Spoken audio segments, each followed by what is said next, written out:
एक खूबसूरत गांव में रिया नाम की एक चुलबुली लड़की रहती थी। रिया को कहानियां सुनना बहुत पसंद था, खासकर जादू और रहस्य से भरी कहानियां। एक दिन रिया को अपने दादाजी की पुरानी अटारी में एक अजीबोगरीब आईना मिला। यह कोई साधारण आईना नहीं था, बल्कि चांदी के फ्रेम वाला एक पुराना आईना था। रिया जैसे ही आईने के करीब गई, आईने की सतह पर एक चमक दौड़ी और उसे अपने अंदर खींच लिया। रिया ने अपनी आंखें खोली तो वह एक अनोखी दुनिया में थी। चारों तरफ रंग बिरंगे फूल खिले थे, पेड़ पर चमकते फल लगे थे और नन्ही नन्ही परियां हवा में झूल रही थी। रिया को यकीन नहीं हो रहा था कि वह सच में इस जादुई दुनिया में आ गई है। तभी एक बूढ़ी और दयालु परी उसके पास आई। नमस्ते रिया, परी ने मीठी आवाज में कहा। मैं परी रानी हूँ। तुम हमारे संसार में आई हो क्योंकि हमें तुम्हारी मदद की जरूरत है।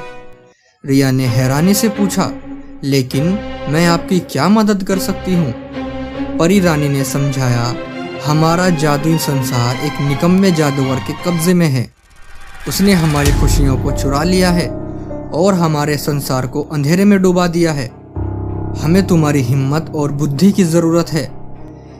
रिया थोड़ी डर गई, लेकिन उसने हिम्मत जुटाई और कहा, मैं आपकी पूरी मदद करूंगी। परी रानी ने रिया को 3 जादुई चीजें दी।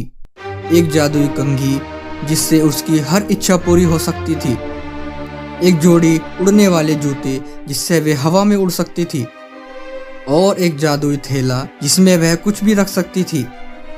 रिया ने परी रानी को धन्यवाद दिया और जादुई संसार को बचाने के लिए अपने मिशन पर निकल पड़ी। रास्ते में उसे कई चुनौतियों का सामना करना पड़ा। उसे एक बोलते हुए पेड़ को उसकी पत्तियां वापस पाने में मदद करनी पड़ी, एक खोई हुई परी को उसका रास्ता दिखाना पड़ा और एक डरावने दलदल से गुजरना पड़ा। लेकिन रिया ने हर चुनौती का डटकर सामना किया। आखिरकार रिया निकम्मे जादूगर के महल में पहुंच गई। महल अंधेरे और डरावने बादलों से घिरा हुआ था। रिया अंदर गई और जादूगर को अपने सिंहासन पर बैठा पाया। जादूगर ने रिया को देखा और मुस्कुराया। तो तुम ही हो वो छोटी लड़की जो मेरी योजनाओं में बाधा डालने आई है? जादूगर ने कहा, तुम्हारा यहाँ आना बेकार है, तुम मुझे नहीं हरा सकती। रिया ने साहस दिखाते हुए कहा, मैं यहाँ तुम्हें हराने आई हूँ और मैं हार नहीं मानूंगी। जादूगर ने रिया पर जादू के वार किए, लेकिन रिया ने अपनी जादुई कंघी और उड़ने वाले जूतों की मदद से उनसे बचाव किया। आखिरकार रिया ने जादुई थैला निकाला और जादूगर को उसके अंदर बंद कर दिया।